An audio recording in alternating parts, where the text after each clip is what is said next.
Bien, tenemos un capítulo, un año completo de nuestra escuela bíblica que se refiere al tema de temas apologéticos, que es el capítulo 3, el año tercero, porque nació en ese sentido de respuesta, porque, a ver, porque hay distintos tipos de ideología que quieren definir la pureza del Evangelio, la pureza del mensaje de Cristo. Y hay gente que lo cree. Convenientemente a veces tú quieres creer mentiras. ¿Por qué? Porque hay que entender de que a veces tu herida como ser humano se construye en base a una mentira. Y tú necesitas de esa mentira para estar en paz, para estar bien. Pero a largo plazo, la mentira no es la solución. Nunca mentirte a ti mismo es la solución. Y el proceso de la verdad puede ser un proceso doloroso, pero no por ello menos necesario. Estoy pensando, por ejemplo, en las familias que tienen sobrinos, hijos homosexuales, y que es un tema complejo, pero no por ello, y quizá lo estoy poniendo como ejemplo, más de lo mismo que hemos estado hablando en este momento, es que se da cuenta que necesitamos 5 ministerios, necesitamos del maestro que tenga la sabiduría, el conocimiento, la gracia, la profundidad y todo lo que se pida. ¿Para qué? Para que enseñe bien el tema. Pero no basta el maestro solo. ¿Por qué? Porque se requiere también al pastor que contenga, que abrace, que ame. No para justificar, no para de alguna manera tratar de mediar y decir, ya sabes que no es tan así como lo dice el maestro, no, sino que es verdad lo que dice el maestro, pero ayúdame a acompañarte en este proceso de sanidad, en este desafío que tú tienes. También necesitamos de profetas para que con su autoridad, con su unción, con su labor específica disciernan específicamente, concretamente, cuál es la raíz de la homosexualidad para el caso dado, para un caso en concreto, y pueda ministrar al respecto. ¿Me entiende? Entonces, cuando estamos hablando esto, y yo quiero, por eso quise bajarlo un poquito de alguna manera de lo teórico a lo práctico, es que, hermanos, nos encontramos con situaciones complejas porque estamos en un mundo complejo. Y ahí donde necesitamos pastelero tus pasteles. Maestro, si tú vas a ser maestro, ser mejor maestro. Si tú vas a ser pastor, ser mejor pastor. Si tú vas a ser profeta, si tú vas a ser apóstol, ser mejor apóstol para abordar esta temática como tantas otras que están, porque la idea no es yo quiero que una persona se deje y se puede dejar de congregar por este tema. ¿Me entiendes? O sea, no, que yo ya no aguanto esto. Entonces, y no porque mi problema no es que se salga de la comunidad, mi problema es que se salga de Cristo. Es de Cristo, o sea, porque finalmente ya se fueron, o sea, se fueron. Entonces, no, pero se requieren ¿qué cosa? Los 5 ministerios, por parte básica, porque también están los otros, los diáconos y tantos otros servicios que no vamos a poder, obviamente, abordar por razones de tiempo, que también tienen que llamarnos a ser comunidad. ¿Me siguen? ¿Me sirven? Entonces, ¿necesitamos? Claro que necesitamos. Bien, entonces estábamos diciendo de que el evangelista, segunda de Timoteo 4:5, le dice, cumple con tu ministerio. ¿Sí? Entonces, ¿y cuál es su ministerio de Timoteo? En ese versículo por lo menos mencionado, es cumple como evangelista. Ahora también lo menciono como en ese versículo porque ya vimos que también era apóstol y que también el mismo apóstol Pablo, lo vamos a ver más adelante, él tiene más de un título, ¿sí? Más de una función y lo deja expreso en un par de textos. Pues bien, dice 2 Timoteo 4, 1 y 2, el contexto previo de Timoteo, 2 Timoteo, capítulo 4, verso 1 al 4, te requiero yo pues delante de Dios y del Señor Jesucristo, que ha de juzgar a los vivos y a los muertos en su manifestación y en su reino. O sea, te estoy pidiendo por lo más sagrado. Te estoy pidiendo por sabiendo de que Dios va a juzgar a vivos o a muertos, incluyéndote a ti, Timoteo, incluyendo a aquellos que te van a escuchar. O sea, te lo estoy diciendo con la mayor seriedad posible. No te puedo pedir algo más serio como lo que te estoy pidiendo en este momento. Eso es lo que está diciendo en el versículo 1. Predica la palabra. ¿Qué tiene que predicar? La palabra. Uno puede usar ilustraciones, uno puede usar metáforas, uno puede usar experiencias, pero que el contenido sustancial, ¿qué cosa tiene que ser? La palabra. Si yo quiero simple hablarmente de mí, ¿qué es lo que es? Testimonio, pero no es predicación. ¿Está bien? Sí, porque también necesitamos testimonios, pero que se entienda que es testimonio, pero no es predicación. Entonces, ¿qué es lo que es la predicación? Palabra. Puede tener testimonio como ingrediente, pero lo sustancial, ¿qué es? Palabra. Predica la palabra. Eso es lo básico, lo fundamental. Insta tiempo fuera de tiempo. O sea, dale con todo. Ok. Redarguye, reprende. Reprende. Ok. Exhorta con toda paciencia y doctrina. O sea, cuando tú reprendas, no reprendas por impaciente. No es que me tienen hasta acá. No, tengo que reprender porque es lo que corresponde. Entonces, en el ejercicio de mi paciencia, te voy a reprender. ¿Sí? ¡Wow! Con paciencia y doctrina, porque vendrá el tiempo cuando no soportarán la sana doctrina. O sea, que no aguanto la sana doctrina. No aguanto la verdad. Estamos hablando de un contexto de iglesia. Es que ya no se aguanta la verdad. No queremos la verdad. Ah, los del mundo. No. Los de adentro. Que no soportarán la sana doctrina. Terrible. Antes teniendo comezón de oír, que quiero escuchar, es que quiero escuchar la última revelación, quiero entender, escribir, leer el último libro de moda. Se amontonarán maestros conforme a sus propias concupiscencias y apartarán de la verdad el oído y se volverán a mitos. Mitos en griego. Es decir, cuentos. No solamente como fábula, como estas fábulas que tienen un mensaje, ¿no? Sino que mentiras, cuentos de viejas, como dice otra versión. ¿Sí? Habla de las viejas, cuentos, puras cuentos de viejas. Bueno, eso, entonces, ese es el contexto. Cuando dice, cumple tu ministerio de evangelista y le pone todo un contexto, ¿qué cosa? Apologético.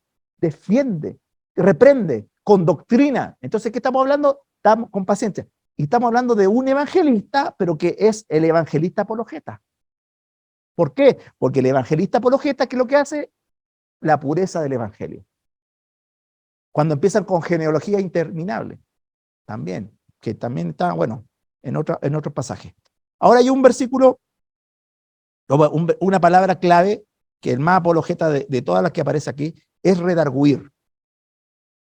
Redarguir, ¿qué es lo que siempre me suena como a sacar una cosa así como redarguir, así?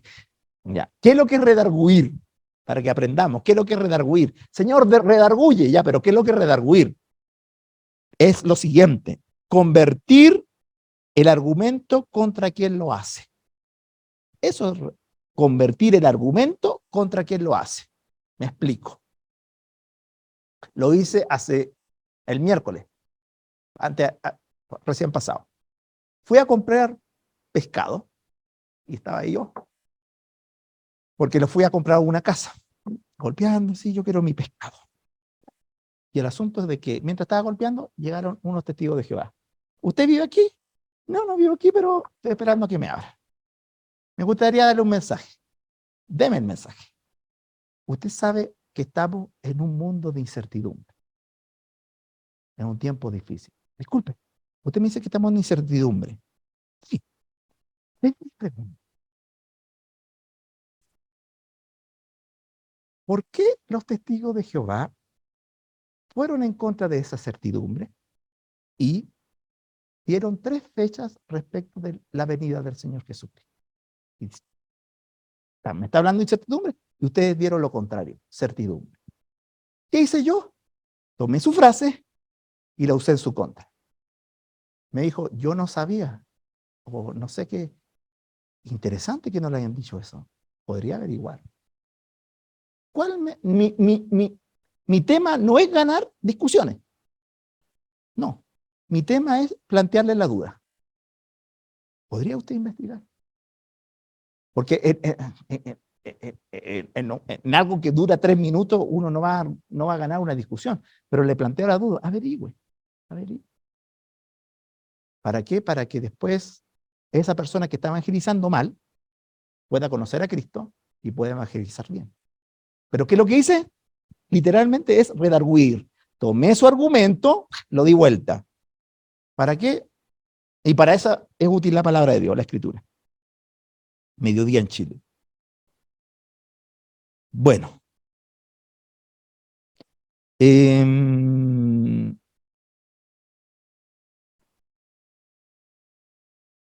Bueno, en todo caso, aclaramos que Jesucristo no vino en todo caso. Después se inventaron de que no es que vino, pero invisible. Ya, ok. Bueno, entonces, ¿en qué te beneficia tener a un evangelista apologeta cerca? Uno que sea evangelista, que se dedica a esto. ¿En qué te beneficia? Porque decíamos de que están estos 5 y estos 5, tú eres un santo y están para tu beneficio. ¿Se acuerdan lo de ayer? Ok, ¿en qué te beneficia?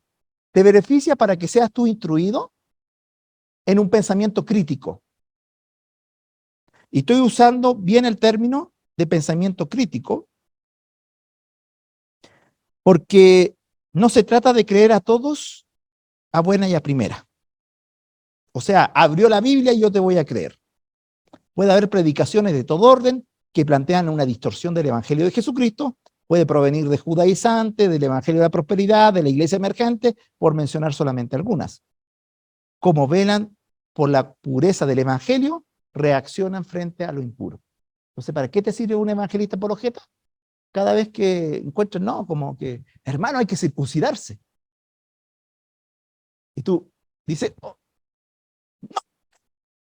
¿por qué? Porque, y el evangelista apologeta que dirá, porque no corresponde. Por este versículo sí que, hermano, no hay que circuncidarse. Y me está inventando el ejemplo, no, en México ya hay cristianos que están circuncidando. O sea, así, a ese nivel. Para terminar esta parte, utilicé la palabra crítica del griego críticos, que significa capacidad, capaz de discernir. Entonces, criticar es aplicar discernimiento, separar lo bueno de lo malo. Incluso hay un don del Espíritu Santo que habla del discernimiento. Primera de Corintios 12:10. A otro hacer milagro, a otro profecía y a otro discernimiento de espíritu. Y en el griego es diacrisis, que es semánticamente relacionado con crítica. Entonces es interesante cuando yo he escuchado varias veces en distintos lugares cuando dicen la crítica es el espíritu que va en contra de lo profético. Ya, pero ¿cómo el discernimiento va a ir en contra de lo profético? Porque eso es crítica. Ahora también está la crítica malintencionada, que quizá una persona se esté refiriendo a eso, de que es un ataque personal, así como que, no, lo profético, y utiliza, no, pero si estamos hablando de ella, pero a ver, discernamos con cuidado, yo valorando lo profético, pero discernamos con cuidado a ver qué es lo que corresponde o no, animando a lo profético, más que anulándolo. Entonces, es también hacer una buena crítica, porque también uno puede hacer una mala crítica. También está eso, o sea, como que le tienen el ojo en la sangre lo profético, y eso no corresponde, y Dios nos libre de aquello. Sí, eso. Bien. Ministerio pastoral. Estamos apóstoles, profetas, evangelistas. ¿Para qué sirven los pastores? Para que hagan los trámites. Para que hagan los trámites. Pastor Armando, ¿para qué sirven los pastores? Ahí haciendo trámites. Ya, pero no, pues. O sea, en el griego no. En el griego no. Estudiar el ministerio pastoral en el Nuevo Testamento del capítulo clave es Hebreos 13. Siguiendo la Reina Valera, 1960 en esta ocasión, dice así, Hebreos 13 del 7 al 9. Acordaos de vuestros pastores. Ah, me acordé. Ok. Pero es un acordaos de ejerzan la memoria respecto de vuestros pastores para que recuerden la palabra de Dios que le hablaron. Ok. Acordaos de vuestros pastores que os hablaron la palabra de Dios. ¿Qué habla un pastor?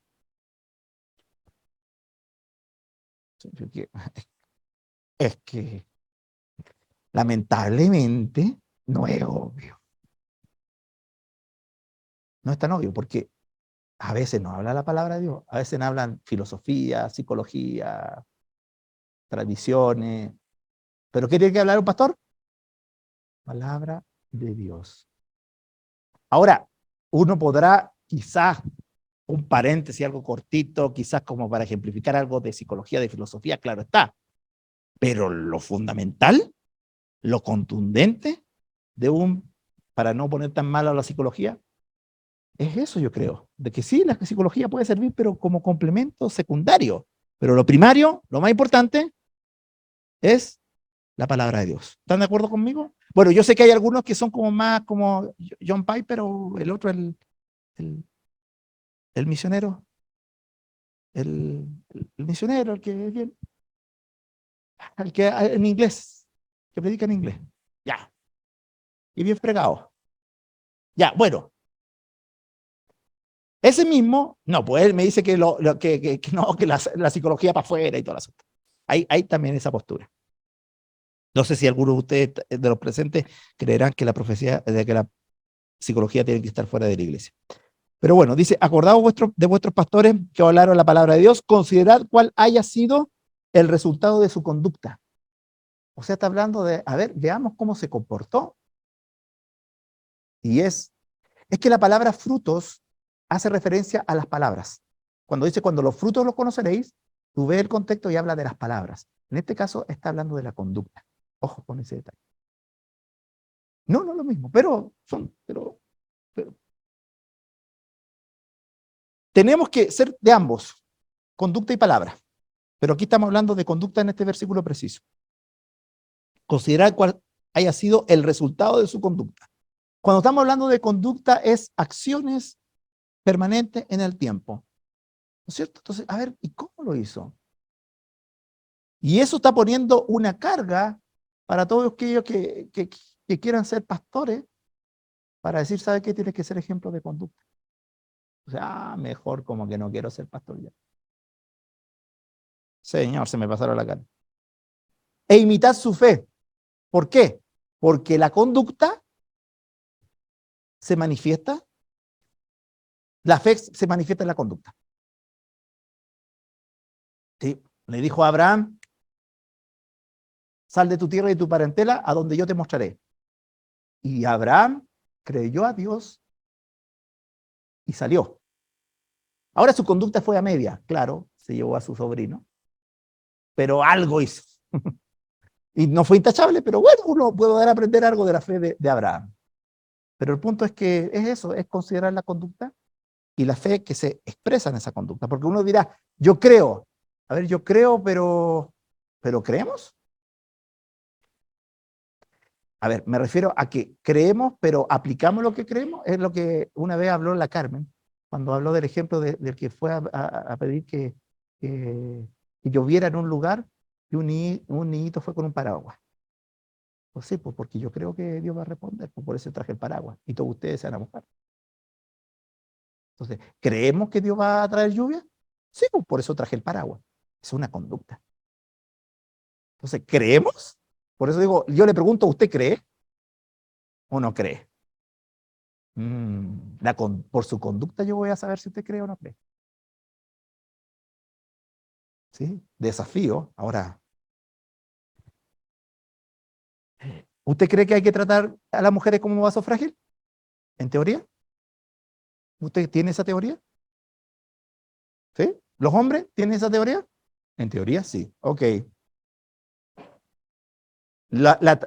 ¿Usted trata a su vaso, a su jarrón, lo que sea, pero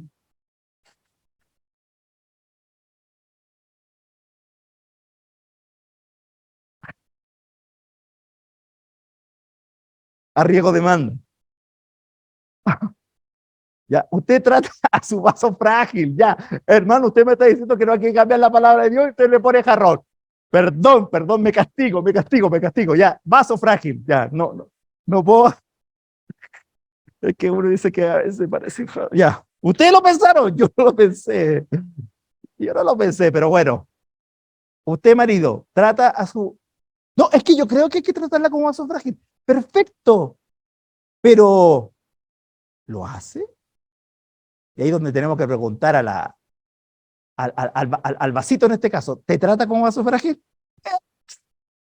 Y es complejo porque la mujer tiene súper buena memoria, así que y memoria selectiva encima.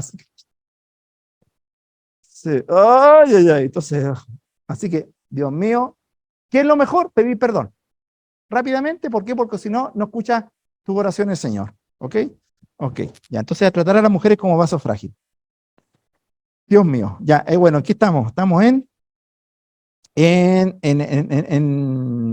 Ah, ya. Entonces, su conducta. Jesucristo es el mismo ayer, hoy, por los siglos. Aquí incluyó una doxología que tiene que hablar con que Dios es permanente, es inmutable, ¿no es cierto? Jesucristo es el mismo. Entonces está hablando de un tema y te mete como que Jesucristo es el mismo. Ok, ya. Interesante doxología como una forma de alabanza, pero bueno, continuamos. Dice, no se dejáis llevar de doctrinas diversas y extrañas. Y ahí está, por eso Jesucristo está hablando de que Jesucristo es el mismo. ¿Por qué? Porque si Jesucristo es el mismo, ¿por qué ahora me estáis hablando de cosas que son extrañas al Jesucristo que sale en la Biblia? No es que Jesucristo cambia, no es que Jesucristo no cambia. Jesucristo es el mismo. Y por eso cuando tú me estás hablando de cosas extrañas, eh, no sé, como que Jesucristo es un extraterrestre, o distintas cosas extrañas, ¿no? Que se dicen, que no, Jesucristo es el mismo hoy, ayer y por los siglos, para adelante también. Entonces, no que Jesucristo es el primer socialista. No, pues si Jesucristo es el mismo, hoy por los siglos, nunca fue socialista, o siempre fue socialista. Pero no me puede decir de que anduvo mutando, cambiando, no. Entonces, y esto tiene que ver con que Jesucristo siempre lo tratan de cambiar para, a ver, si los cristianos tenemos que seguir como modelo a Jesús, entonces te voy a cambiar el modelo para que tú cambies tu destino. Ese es el punto. Entonces, por ejemplo, yo estoy a favor del matrimonio gay. Entonces Jesucristo es gay. ¿Por qué? Porque le dijo a sus discípulos que los amaba. Entonces ahí se está insinuando. No, pero en el griego tú tienes que responder, ya, pero en el griego significa ágape, y ágape está hablando del amor sacrificial y no está hablando de eros, que es el amor erótico. Así que no me venga a tergiversar. ¿Te das cuenta que la importancia de que Jesucristo es el mismo hoy y por los siglos? ¿Por qué? Porque es la base de tu verdad. Entonces tú, aunque tú quieras cambiar a Jesucristo, no lo puedo cambiar. Si Jesucristo no fue gay hace 2000 años atrás, que no lo fue, no puede ser gay hoy día. No, pero que ahora está de moda. Lo siento, pero no lo puedes cambiar. ¿Por qué? Porque si no fue, no lo fue.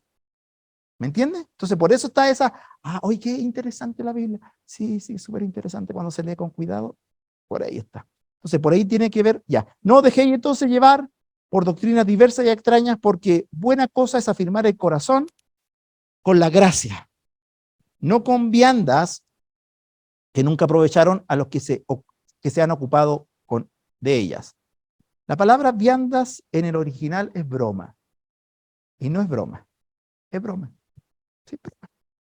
De hecho, hay un estudio, hay una carrera de bromatología que estudian acerca de los alimentos. Me dirá, broma, no, existe, en griego es broma, por si acá. Yo cuando le dije, esto es una broma, no, vianda es broma. ¿Ya? Ok. Bien, entonces, predica la palabra, ya estoy viendo, no quiero saltarme nada importante. Ya, para que no seamos niños fluctuantes, después de decirnos, consideren a vuestros pastores para que su palabra, su fe y su conducta no dejen de llevarse por doctrinas extrañas. ¿Se dan cuenta de qué es lo que estamos hablando? Estamos hablando de que el pastor tiene esta doble función. Tiene la función de, y yendo para atrás lo que se dijo el día de ayer, que Dios cumpla su propósito en ti, pero a la vez que el diablo no cumpla su propósito en tu vida, su antipropósito. Esa también es tarea de ¿quién? Del pastor. Entonces son los 5. Ya estamos viendo que son, y que no solamente que en Efesios capítulo 4, sino que estamos viendo la evidencia de que es tarea de los 5 cuidar la fe del pueblo de Dios. ¿Sí? Ahora, cuando habla de algunos que se cuidan de vianda, se está refiriendo a los alimentos prohibidos por los judíos, y nadie es justificado por su dieta alimenticia. O sea, no es que, hermano, es que no hay que comer. Estoy hablando por razones religiosas. Si usted quiere comer sano, coma sano. Pero estoy hablando de que uno le da como una connotación espiritual al comer. Ah, si tú comiste cerdo, ahora te vas a ir al infierno. Eso es lo que está diciendo Pablo. Disculpe, ¿quién es? ¿Hebreo? Espérate. No, sí, Pablo. Ah, no, es el autor de los Hebreos, no se sabe. ¿Ya? El autor que no se sabe, ¿quién es? Está diciendo esto, oye, no, por viandas no. Eso es parte de las falsas doctrinas que te mueven. Hermano, ¿no sabe para ser más santo? Ahora nosotros tenemos que comer la comida kosher, la comida de los judíos. Ya, ok, porque ahí vamos a ser más puros. Y usted que quiere ser más puro delante de Dios dice, ah, yo también quiero. ¿Pero qué te está diciendo este versículo? No. La Biblia, no, el reino de Dios no se trata de comida. ¿Sí? Entonces, y también ese versículo no es lo que contamina lo que entra, sino lo que sale. Lo que sale de corazón. Ahora, si alguien por razones de salud, esa es otra cosa, quiere comer, no quiere tomar Coca-Cola, no quiere comer papas fritas por razones de salud, hágalo. O debiéramos quizás hacerlo, pero ya. Ya, bien. Mateo 9:36, y al ver las multitudes, hablando Jesús, tuvo compasión de ellas, porque estaban desamparadas y dispersas como ovejas que no tienen pastor.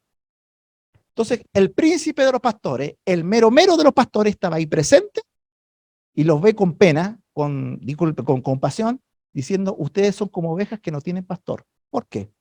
Si él estaba presente. Porque aun cuando Jesucristo era pastor, no tenía un vínculo con ellos. Esa es la diferencia.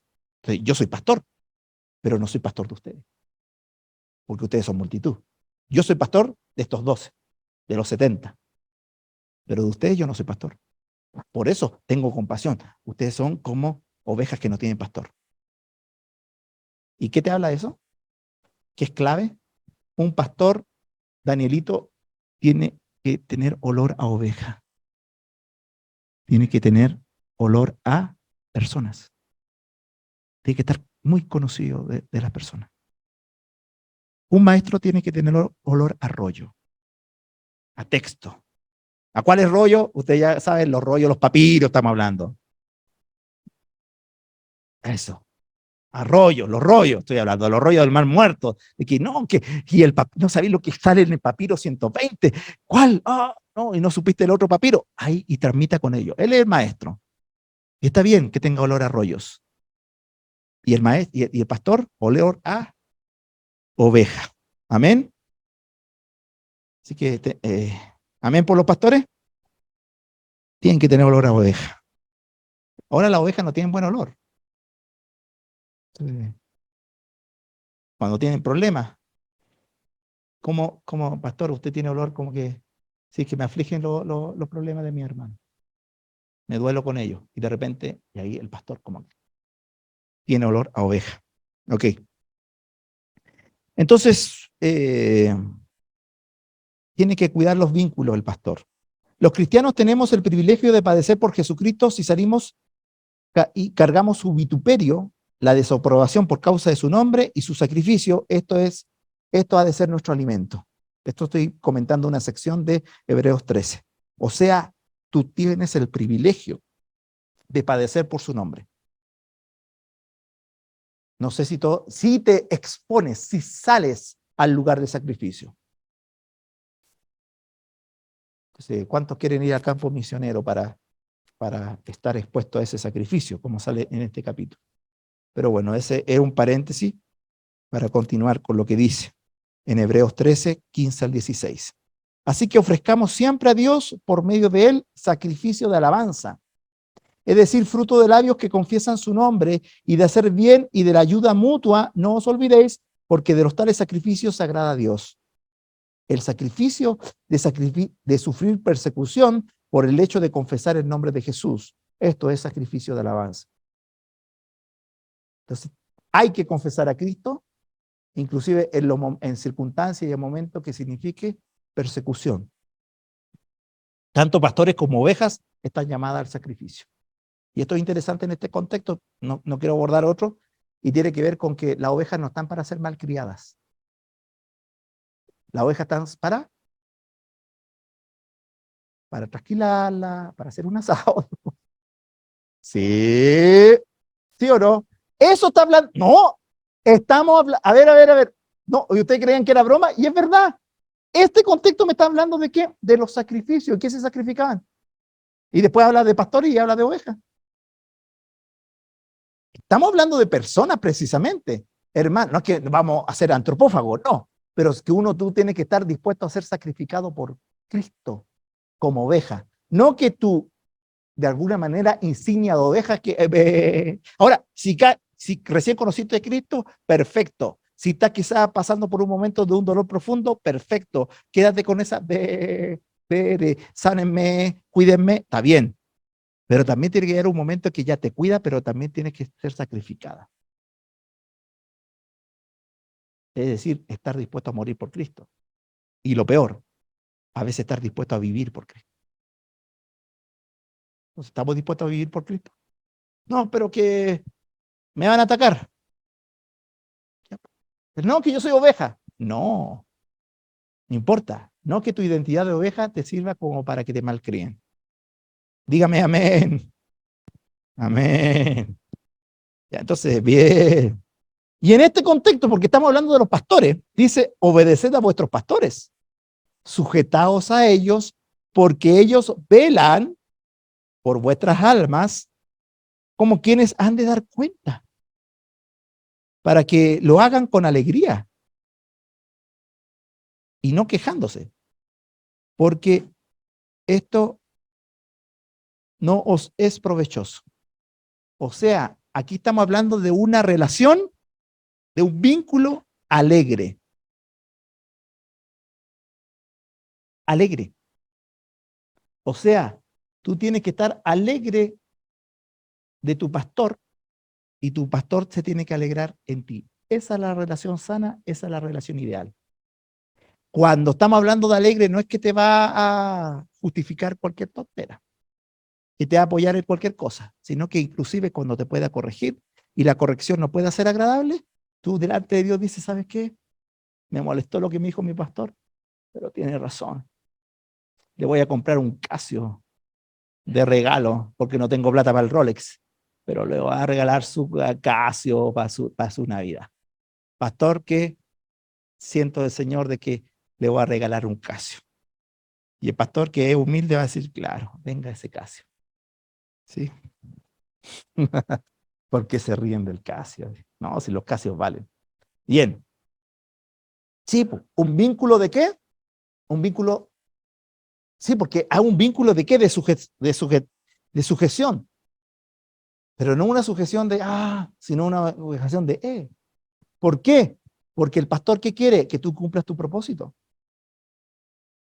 ¿O no? Pastores, ¿usted se imagina que los pastores quieren eso? Yo quiero que cumpla su propósito. Es que él es apóstol. Entonces, ¿qué cosa? Alegre. Entonces, ¿por qué? Porque quiero, ahora, en esta relación no quiere decir de que todo es jaja, sino que, ¿sabes qué? Como les dije, puede haber alguna. ¿Y por qué? Porque los pastores tienen esta advertencia. Van a tener que dar cuenta a Dios. Aleluya. Agualita. Es decir, cuídate las almas. Yo sé que hay ovejas que son rebeldes, rebeldes, rebeldes y se van a ir aunque tengan al mismo Jesucristo. Judas, no podemos culpar a Jesucristo. Esa es una oveja rebelde, rebelde. Judas. Ahí no podemos. Pero hay otros casos de que la oveja, entonces, Dios mío, entonces bendiga a sus pastores para que les dé sabiduría, para que les dé fuerza, para que les dé todo. ¿Por qué? Porque después Dios los va a juzgar a ellos. ¿Sí? ¿De qué cosa? Los pastoreaste no bien. Entonces, ¿lo respaldaste sus mentiras? ¿Los corregiste?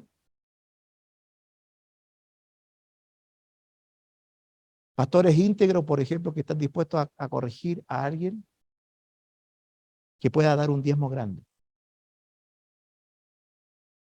que da diezmo grande, Dice, mira, hijita, mira, hijito, yo te voy a decir esto y te vaya a ofender y quizás te van a dar ganas de irte. Pero yo no puedo respaldar esto, porque esto está mal. Me voy con mi diezmo. Hija, hijo, si usted quiere irse con su diezmo, no quiero que se vaya, pero si te quieres ir, pero yo no puedo decirte, respaldarte tu mentira. Ese tipo de pastores necesitan, o sea, y agradecemos cuando está esa integridad. Agradecemos. Bien. Respalda lo mismo, primera de Pedro 5, 2 al 4, apacentad de la grey de Dios que está entre vosotros, cuidando de ella, no por fuerza, sino voluntariamente, no por ganancia deshonesta, lo que mencionaba recién, sino con ánimo pronto. O sea, estar ya, rápido. No como tener, que ánimo pronto, Danielito, Daniel Galleguillos, ánimo pronto. O sea, ¿qué es lo que significa eso? Ve. ¿Y qué dice el pastor? Usain Bolt. Ya, entonces, para eso se compró la moto Danielito. ¿Para qué? Para llegar más rápido a donde la oveja. ¿Usted cree que es porque le gusta la moto nomás? No. Dijo, no, yo tengo que llegar a la oveja y tengo que llegar rápido. Tengo que ser más rápido que estos que repartan alimentos, así que, o sea, comida, así que yo. Y se sube en su moto y después tira pinta con sus lentes, su chaqueta, así, pero para que ser hondero, así.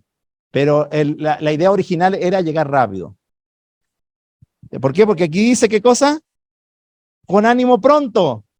Entonces no puede ser como que, ahora yo sé que se pueden cansar los pastores. También estamos hablando de cansancio, por eso se necesitan que cada cumpla con su función, cada uno cumpla con su función, pero que sean con ánimo pronto. Es decir, ¿saben qué? A veces, por ejemplo, que están pasando situaciones muy caóticas como de muerte, de enfermedad, de crisis, y ahí el pastor que tiene que ir, rapidito. ¿Por qué? Porque lo va a juzgar Dios. Están sonados los pastores. Tienen que tener mucha fuerza. Es mejor ser evangelista, ¿no? Sí, sí. A ver, uno después empieza como a calcular, mejor me tiro evangelista, ¿no? Mejor me tiro pero pastor, no dan gana, ¿no? Pero bueno, a pesar de que no den gana, gracias Señor por aquello que tienen llamado a pastor. Bueno, y cuando venga el príncipe de pastores, recibiré una corona incorruptible. ¡Ah! Ahí está el premio. Ahí después hiciste bien bien obrero fiel. Sobre poco fiel, fuiste fiel, sobre mucho te monté, entre el gozo de tu Señor. Y tú, soy pastor. En este caso, corona. Incorruptible. Tome su corona. ¿Por qué? Porque es pastor. Entonces tiene su gracia. Mm, Dan ganas, ¿no? Bueno, ahí sí. Bueno, si bien es cierto, las ovejas se deben sujetar siempre a su pastor, lo tienen que poner con un límite que es temor reverente a Dios. Eso quiere decir de que si un pastor te pide algo que va contrario a lo que enseña la palabra de Dios, tú en libertad y sin ser rebelde, dices, Dios mío, estoy en esta situación de que mi pastor me está pidiendo algo que va contrario a tu palabra. Con mucho respeto, pastor, yo no le puedo hacer caso en esta ocasión porque yo veo que usted me está pidiendo algo que no pide. ¿Pasan esos casos? Lamentablemente pasa. Y uno tiene que ser bien valiente, bien respetuoso. Creo que el respeto nunca se tiene que perder en ese sentido. Decir, ¿sabe qué? Yo no me puedo en esta ocasión sujetar. Ni a cualquier autoridad, no solamente a pastores, sino a cualquier autoridad que te pida algo que no corresponde. No quiero poner ejemplo porque lo que se me ocurre es polémico. O sea, como, ay, Dios mío, no lo diga. No, es que es complejo, son situaciones muy complejas. Bueno, pero lo que hay que hacer, hacerlo en el temor de Dios. ¿Sí? Eh, Respecto del ejercicio de la autoridad, está el abuso, el uso y el desuso. El abuso es como que, ya, es como que, esa silla, que llévenmela para allá, y la llevan para allá. Ahora esa silla, y después, y tú solo, ya toda esta allá para ir allá. Ok, pastor. Ya, ahora toda esa silla, ya la para el otro lado. ¿Para allá? Sí, sí. ¿Por qué? Estoy probando tu obediencia. Caso de la vida real. ¿Y será que hay que hacer eso para probar la obediencia? Me pregunto, le pregunto, yo creo que no. Yo creo, no, chato, ahí no, no, no, no. No, no, no corresponde. Creo que no corresponde. Yo digo que no corresponde. Bueno, el desuso de la autoridad es el pastor ausente. No manda nada. No, no se sujetará, está ausente total. Eso también es malo. ¿Y cuál es? El uso de la autoridad. Entonces, un pastor que tiene que ejercer uso de su autoridad, no abuso, ni tampoco desuso. ¿Se entiende eso? Yo sé que es un tema como bien sencillo, pero bueno, ya. Y la sujeción ha de ser alegre, ¿no es cierto? El tema de oración, tema de estudio, tema de práctica. Entonces, ¿cuántos están alegres de sujetarse a su pastor Armando? En tu caso, en el caso de ella sí. No, no lo estoy diciendo con otro caso, no. Pero yo ese caso lo conozco. O sea, no digo que bueno, que no conozco todos los casos. Pero ella sí, ella es alegre. Ella es alegre. Dentro de todo, es agradecida a los pastores que tienen. Ella es eso. Entonces el pastor Armando tiene ahí su corona, la alguita. No, no hace la mitad. No, no, no hace la mitad.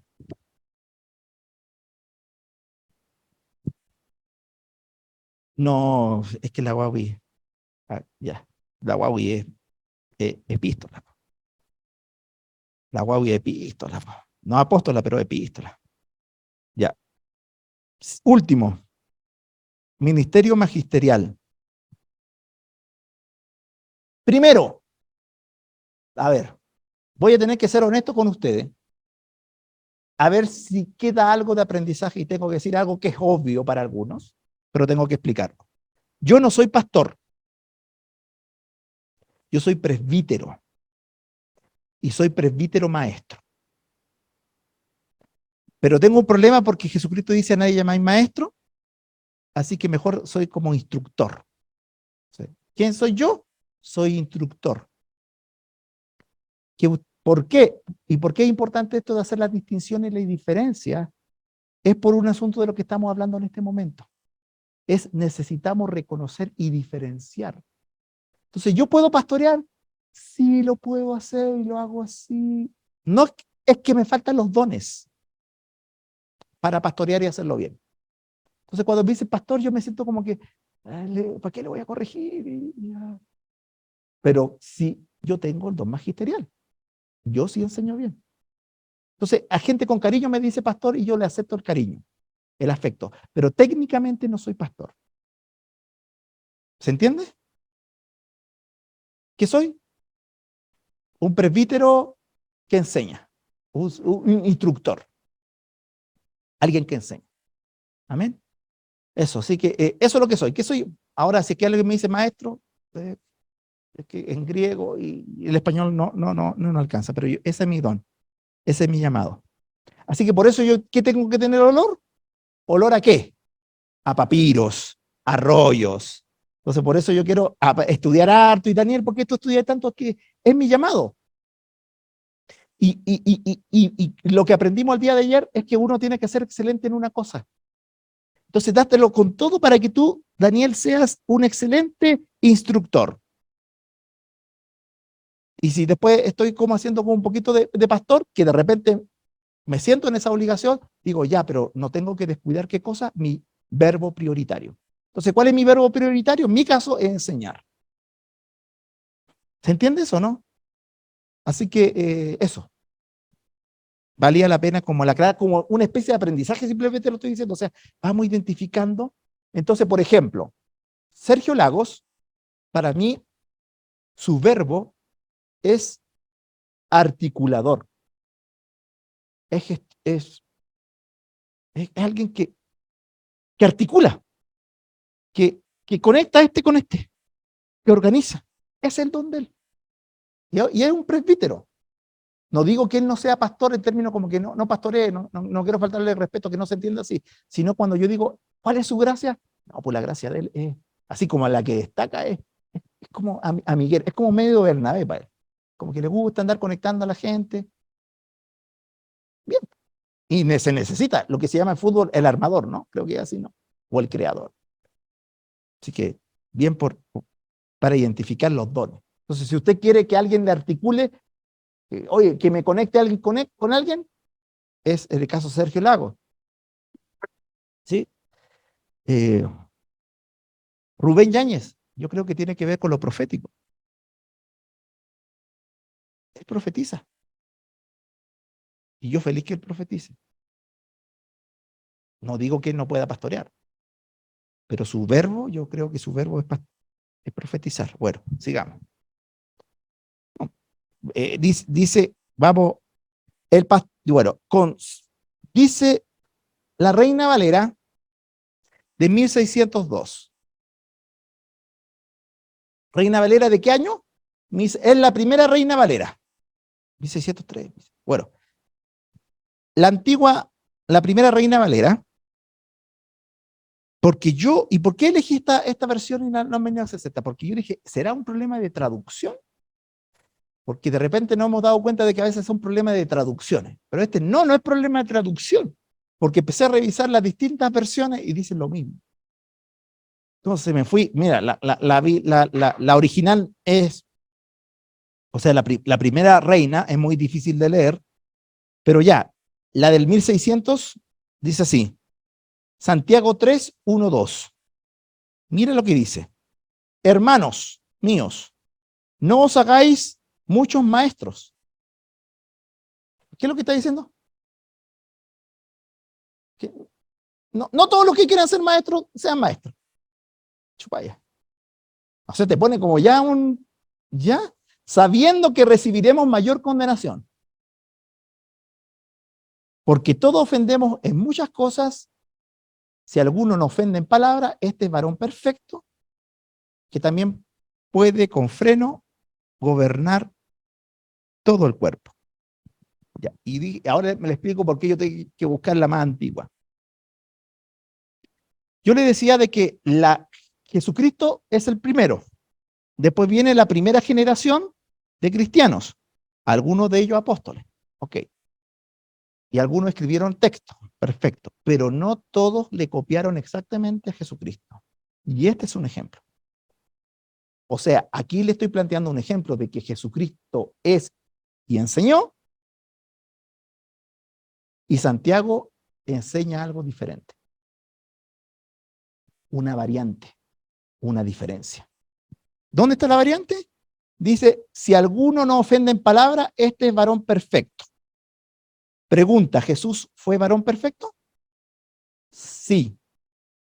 Según Santiago, no es varón perfecto. ¿Quién se equivoca? ¿Santiago o Jesús? Santiago. ¿O no? ¿O se equivocó Jesús? Entonces ahí es donde tú te das cuenta de que no, doctrinalmente tienen sus diferencias los de la primera línea, por decirlo de alguna manera, con Jesús. Porque según este versículo, Jesús no es varón perfecto, porque él ofendió. Claro, si le dijo por ejemplo, a la gente, por ejemplo, a algunos judíos, vosotros sois hijos del diablo. O sea, ¿Jesús ofendió? Obvio que ofendió, o sea. Es más, la palabra griega para ofender es tiao, no, taío, taío, taío, ¿ya? Y significa también ofender y hacer tropiezo. Y hacer tropezar.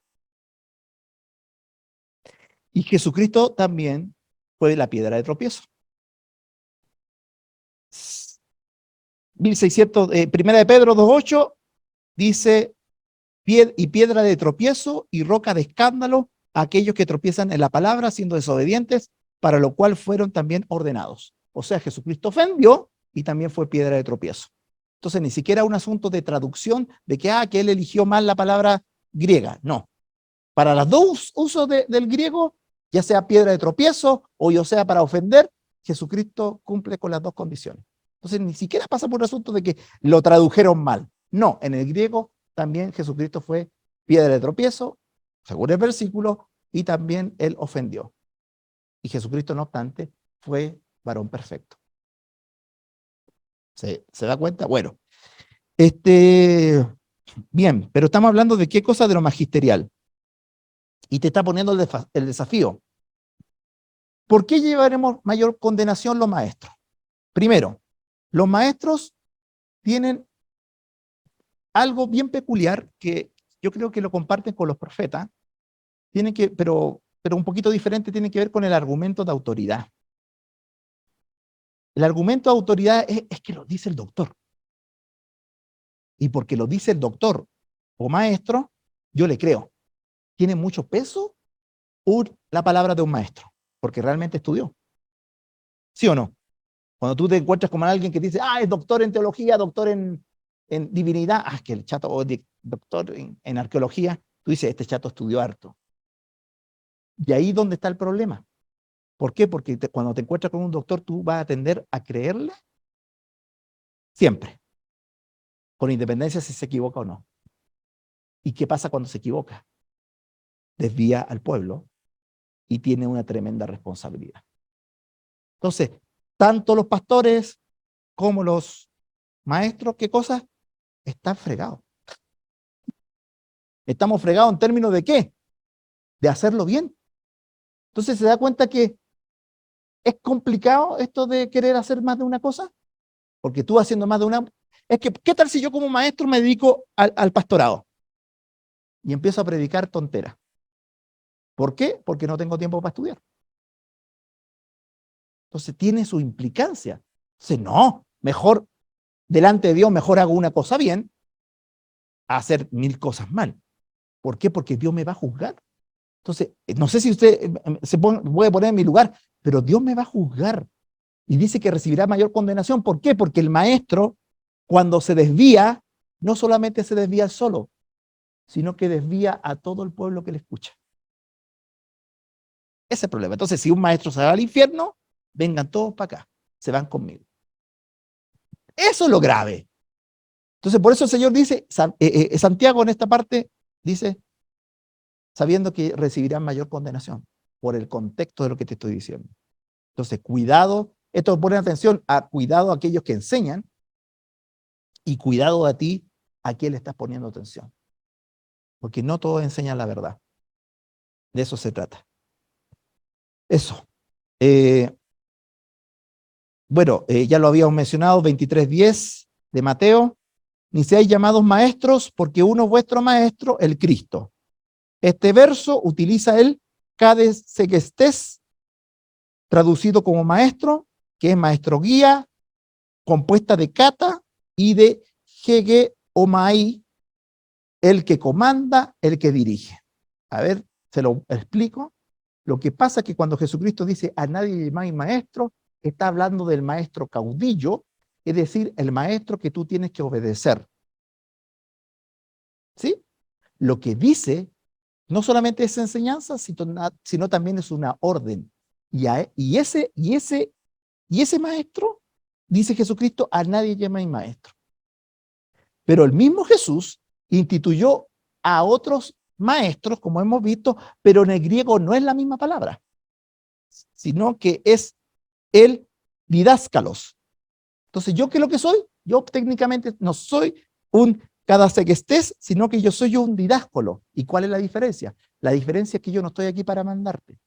Yo estoy aquí para enseñarte y de alguna manera instruirte y vía instrucción tú me hagas caso. Así que tu condicionamiento ves, pero no tengo esa superautoridad que tiene el maestro que Jesucristo se refiere en Mateo 23:10. Entonces, es un maestro menor, es un maestro que solamente enseña. Pero vaya a explicarle todo esto a una persona, entonces mejor eso. Bueno, no obstante lo anterior, Jacobo recomienda, hermanos míos, no os hagáis maestros, didáscolos, sabiendo que recibiremos mayor condenación. ¿Sí? En este contexto, advirtiendo, no se hagan maestros muchos de vosotros, continúa de inmediato, escribiendo acerca de la lengua de los maestros. No sé si están entendiendo, pero dice, no os hagáis maestros muchos de vosotros, ¿ya? Y después que continúa en el mismo pasaje, el contexto, lo mismo, la misma línea de tema que está desarrollando es la lengua. Pero quiero hablar de la lengua, ¿por qué? Porque tú como maestro ejerces la lengua. ¿Ya? Y en ese contexto dice el 3.6, y la lengua es un fuego, un mundo de maldad. La lengua está puesta entre nuestros miembros y contamina todo el cuerpo e inflama la rueda de la creación y ella misma es inflamada por el infierno. ¿De quién está hablando? ¿De la lengua de quiénes particularmente? De los maestros. O sea, la lengua de un maestro puede llevarte al infierno. ¿Cómo? Dándote una mala enseñanza. ¿Qué cosa? Enseñándote de tal manera que tú tomes malas decisiones. Por ejemplo, cuando llega un maestro, que lo ha habido en Estados Unidos, y que dice, no, que el matrimonio gay corre. Yo he caso de matrimonio entre un hombre y un hombre, y yo soy maestro y enseño a los demás esto. ¿Qué va a pasar con aquellos que se casan? ¿Creyendo que eso era lo correcto? Dijeron, no, mira, ¿saben qué? Yo honestamente le creí porque él era el maestro. Ya, pero no creíste en la Biblia, y creíste porque te convenía creerlo también. ¿Sí o no? Sí. Entonces, por eso, la lengua del maestro inflama las decisiones que se toman en la vida. Por eso habla de inflama la rueda de la creación. Ustedes que son creación de Dios pueden tomar malas decisiones. ¿Por qué? Por la lengua del maestro que enseña mal. A eso se refiere. Dios y por eso que lo que yo hago, le doy como el estudio ya y vamos estudiando distintas versiones de la Biblia. Ni siquiera me quedo con una versión. Digo ya, esto, ya, y cuál es la más fidedigna. Por eso me demoro. Cuando quiero preparar algo bien, me demoro. Digo ya, déjame prepararlo bien. Tengo que verificar cuál es la versión más digna y más fiel para este mensaje. No la que se ajusta a mi pensamiento, sino que pueda ser lo más cercano al original. Es complicado ser maestro. Sí, por eso no se haga maestro, dice la palabra. Las palabras de Santiago hay que tomárselas con suma seriedad. Si vas a enseñar, asegúrate de serlo, de sellar la verdad. Y los neopentecostales tenemos este problema. Yo se lo comenté la vez anterior.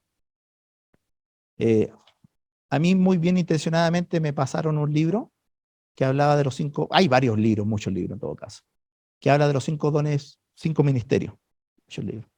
Pero el caso es que me pasaron uno y me demoré 30 segundos para encontrar un error. 30 segundos.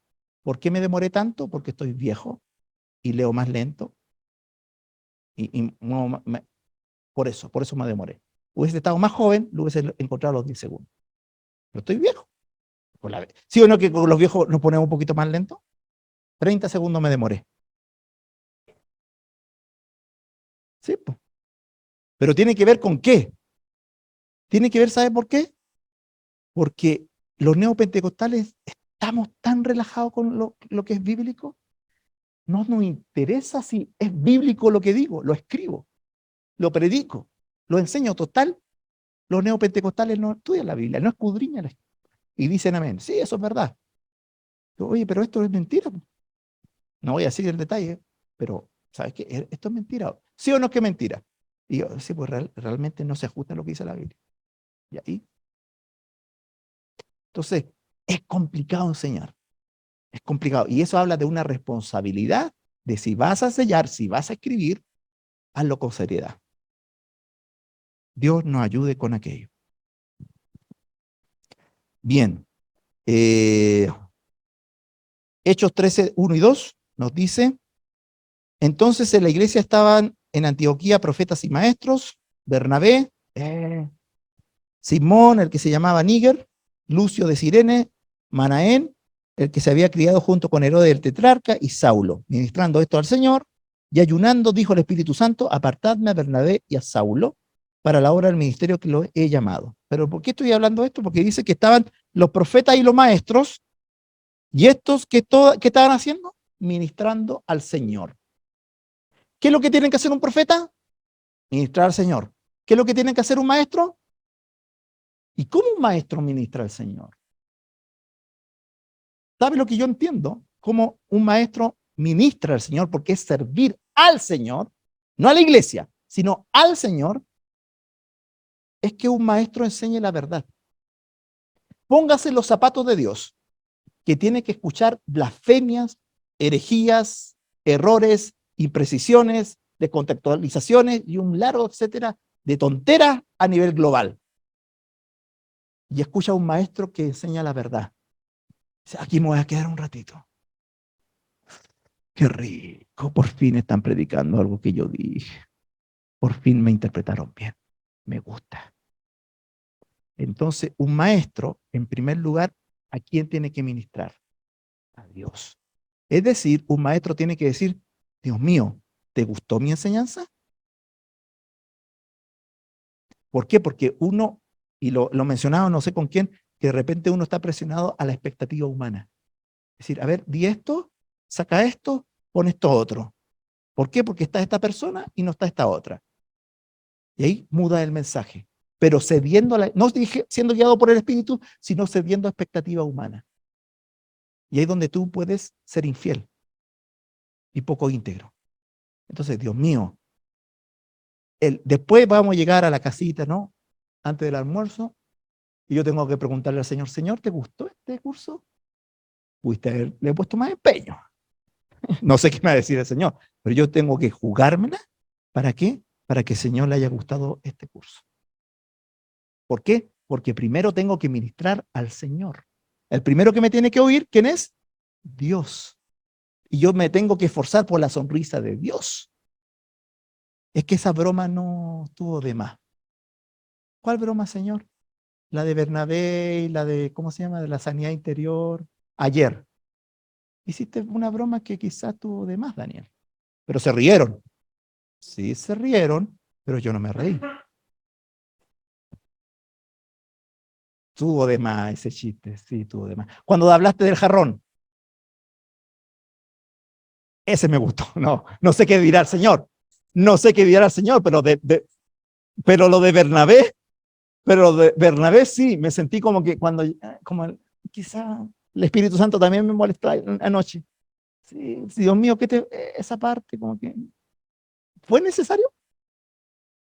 Cuando hablé como de que la sanidad interior y que había algunos ministros que les gustaba mucho la sanidad interior y hay algunos que se dedican años a ser sanados espiritualmente. Ya, Daniel, pero está bien, pero exageraste, le pusiste mucho color, quizás eso no glorificó, o quizás más de algunos se pudo haber sentido herido y no fue herido, o no fue ofendido por la palabra de Dios, sino por tu sentido del humor. Señor. Entonces ahí es donde uno tiene que decir, Dios mío, pero me vaya a juzgar por esto. Oh, Señor, mejor pido perdón, Dios pido perdóname. Ya, bueno, para que vean que es complejo, ya. Bien, por oposición, Pablo enseña de manera irónica, pero no menos efectivo respecto de lo que, bueno, ustedes saben que Pablo de repente habla de, o sea, a veces también la ironía. La ironía, ¿cuál es el problema con la ironía? Que a veces no te interpretan bien. Ya, pero ese es otro tema. Pero Pablo a veces también es irónico. Ya. Romanos 2, 17 al 21. Pero aquí tú tienes sobrenombre de judío. Cuando estamos en Romanos 2, 17. Ok. He aquí tú tienes el sobrenombre de judío y te apoyas en la ley y te glorías en Dios y conoces su voluntad. Está siendo irónico. Tú no estás conociendo su voluntad, de verdad. E instruido por la ley apruebas lo mejor. ¿Qué? Es como que un argentino nos diga, ustedes los chilenos son súper buenos para el fútbol. Anda, ni clasificamos, pues viejo. Así que, ¿qué? No es verdad. Entonces lo mismo, aquí está siendo irónico. ¿Por qué? Porque no están aprobando lo mejor. Y confías que eres guía de los ciegos. Sin embargo, confía en ya. Luz de los que están en tiniebla, instructor de indoctos, maestro de niños. Mira, maestro de niños. ¿Se dan cuenta el lenguaje de Pablo? Bueno, que tienes en la ley la forma y la ciencia de la verdad, pues tú que enseñas a otros, ¿no te enseñas a ti mismo?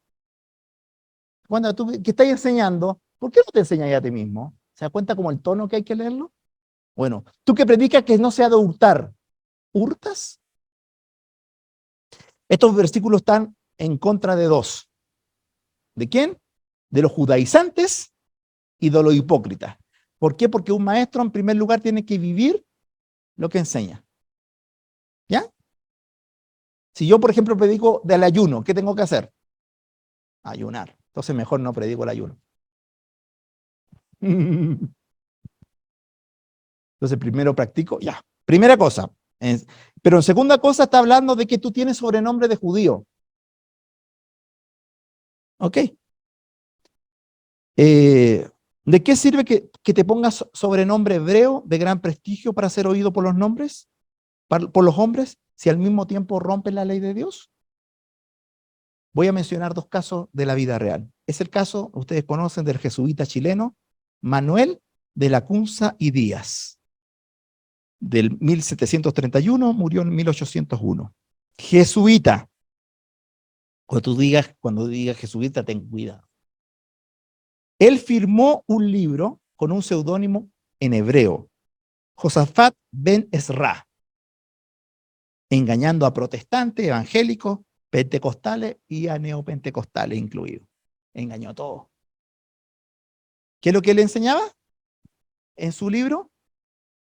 ¿Qué enseñaba? Yo lo prediqué una vez, no se acuerda. ¿Qué enseñaba este chato? Chileno. O sea, nosotros somos de exportación mundial. Es trágico para los chilenos. Es que el único aporte teológico es una mentira a nivel global. Y lo hizo un chileno.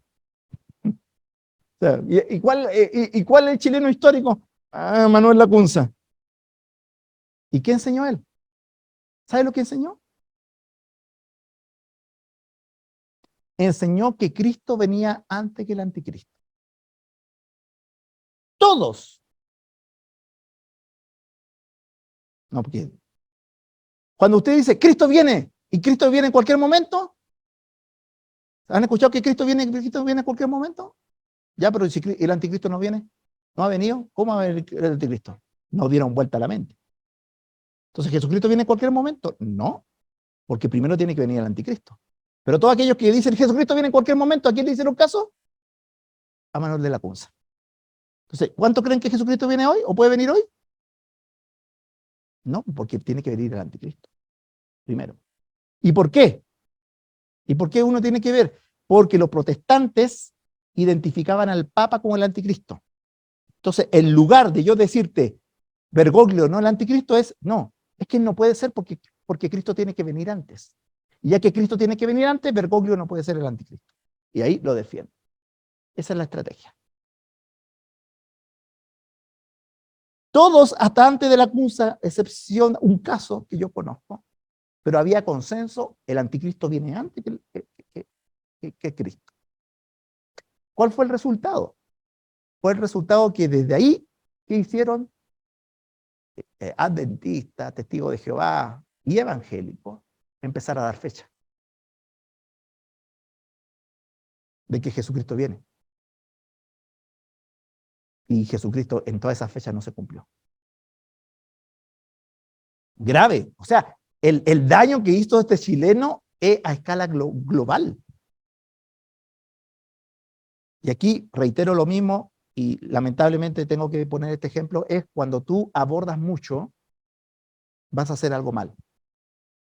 Gigi Ávila. ¿Qué es lo que hacía Gigi Ávila? Evangelista. Su función, ¿qué es lo que era? Evangelizar. ¿Qué hizo él?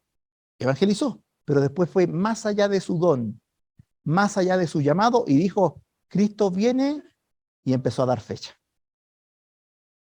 Y ahí se equivocó. ¿Por qué? Porque empezó a ser maestro cuando él no era maestro. Porque un maestro estudia bien y dice, no, es que Jesucristo no viene. ¿Por qué? Porque tiene que venir el anticristo primero. Dios tenga misericordia. Ya.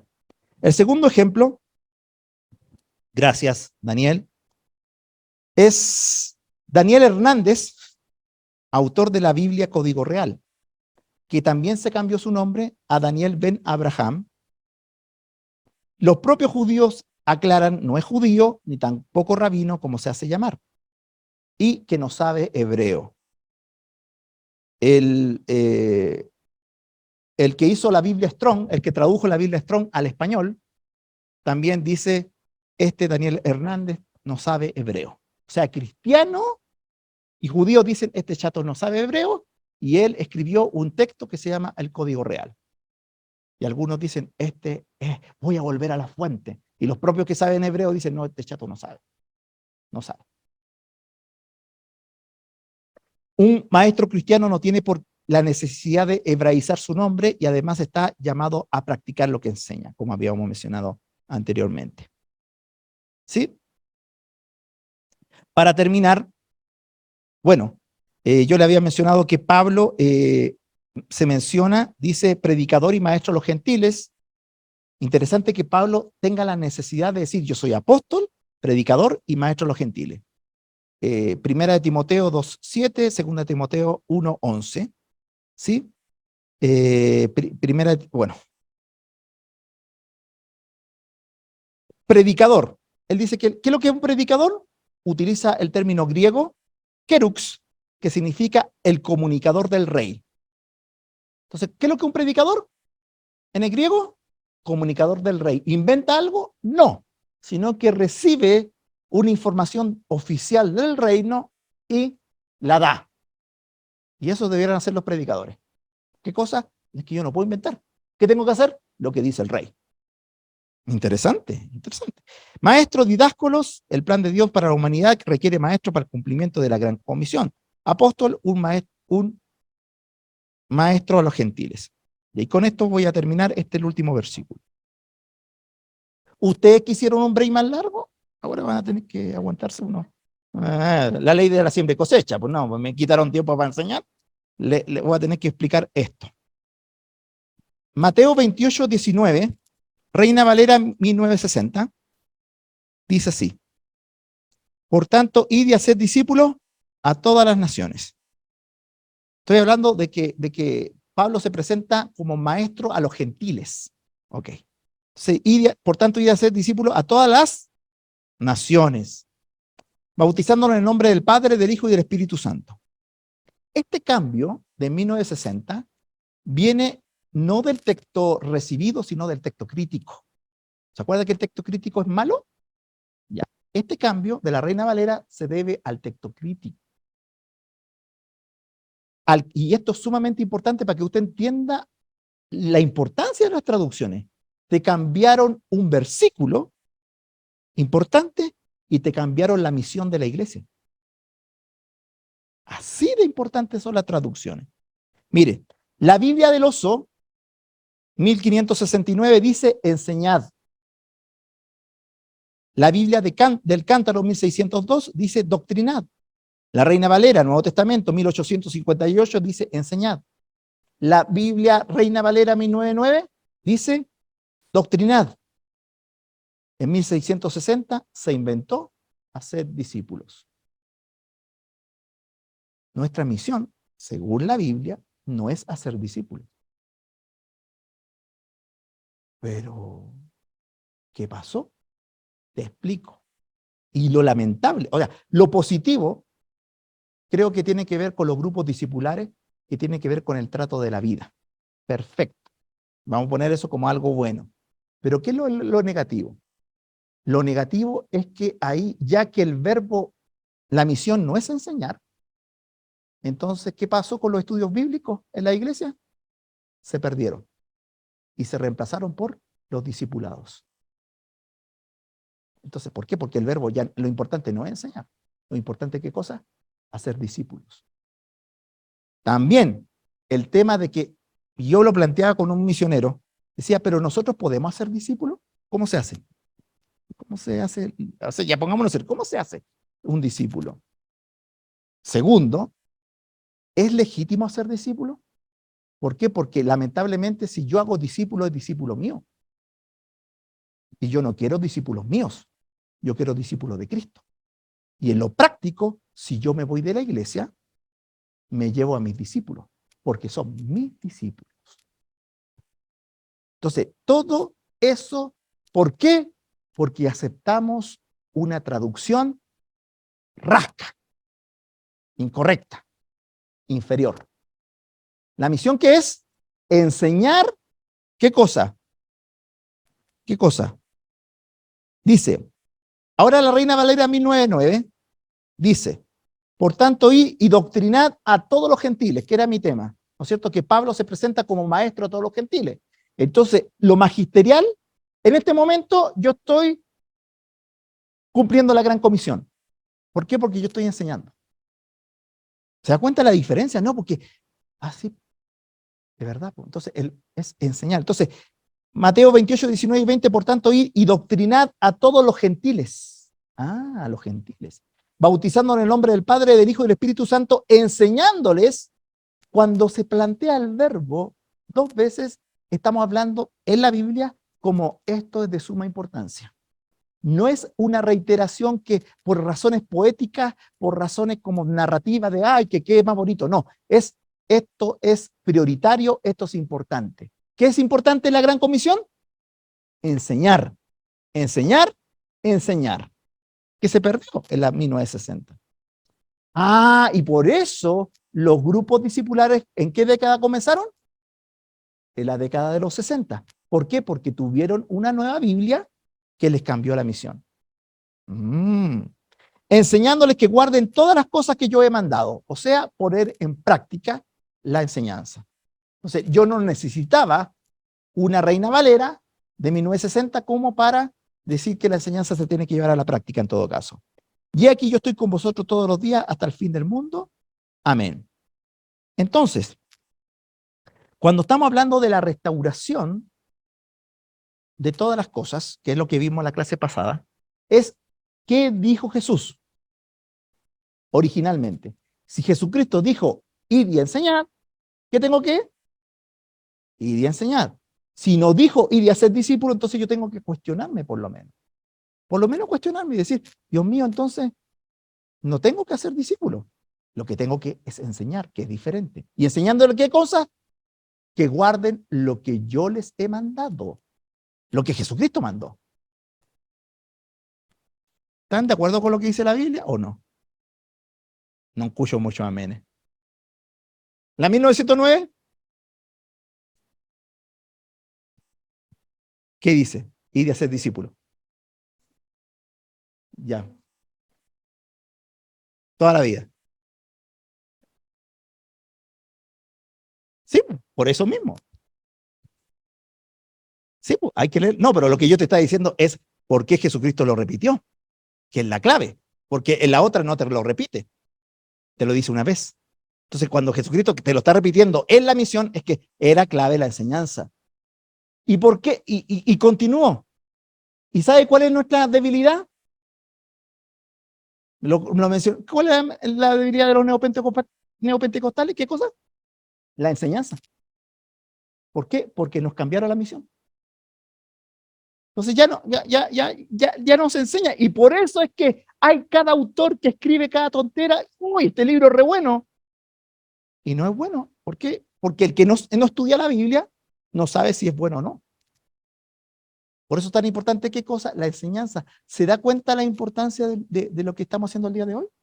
Y se da la importancia de que espero, con la ayuda del Señor, una vez al mes, en lo posible, repetir estas sesiones de enseñanza, con otras temáticas, obviamente. ¿Por qué? Porque esa es mi misión, es la misión de la iglesia y es mi verbo prioritario. ¿Preguntas para finalizar? Porque Danielito está más nervioso que... No. Tiene tiempo.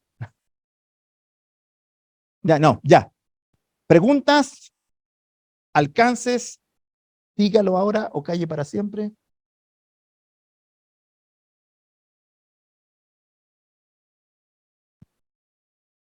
Amén. Ya.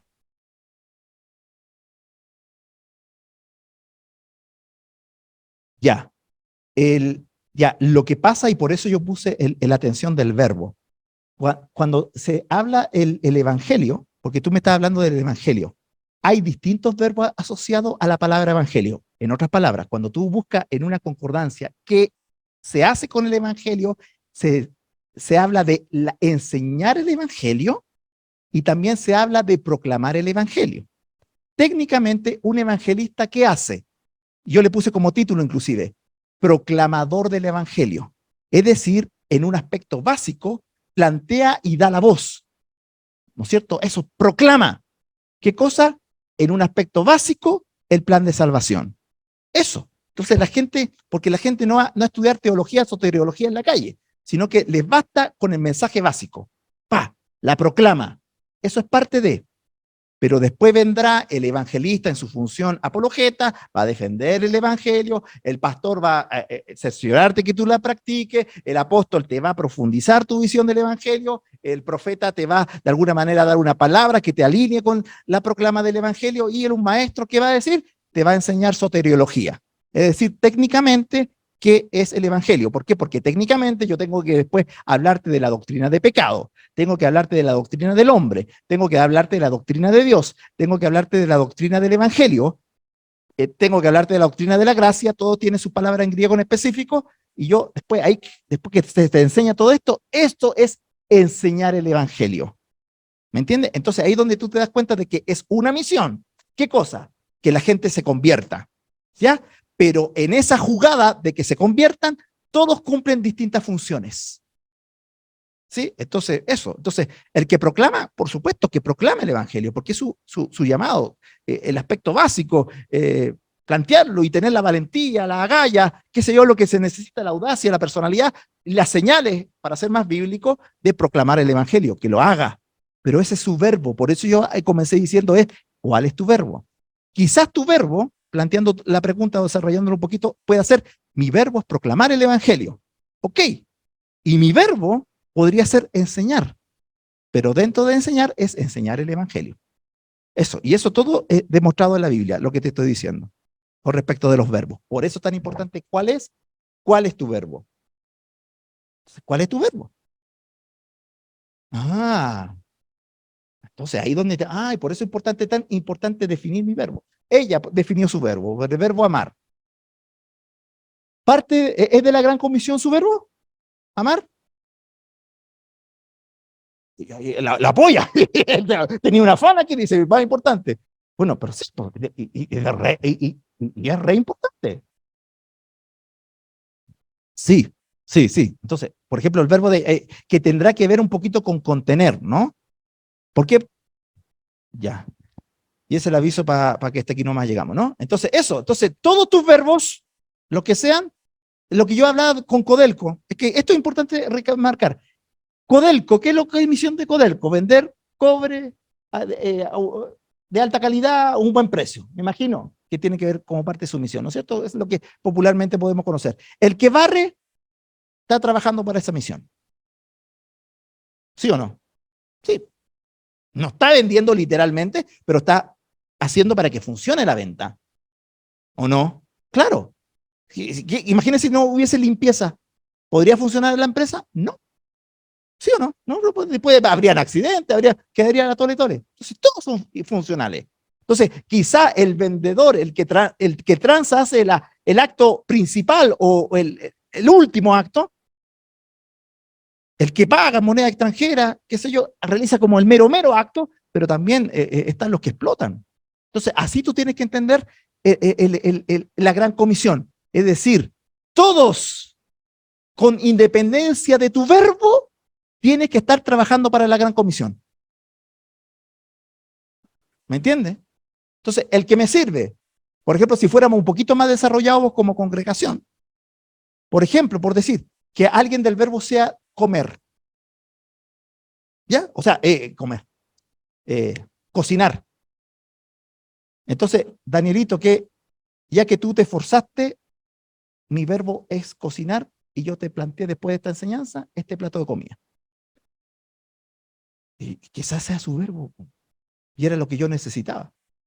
Y que mi esposa hubiese estado aquí, por decir un ejemplo, ¿no? Que se me vino, ¿no? A la cabeza. Entonces, oye, yo cumplo mi misión, pero después otro con su verbo, por eso te puede ser el verbo cocinar. Entonces, mi hermano, mi llamado es cocinar. Y cómo todo suma si es que tú lo haces con excelencia y cumple el propósito final de la gran comisión. Por eso yo te pido, hermano, tú no hagas las cosas por vejación, por compromiso, no, sino qué cosa es, Dios mío, es que esto me apasiona. Si es que a ti te apasiona cocinar, entonces cocina. E invíteme. Ya, listo. Ya no hay más.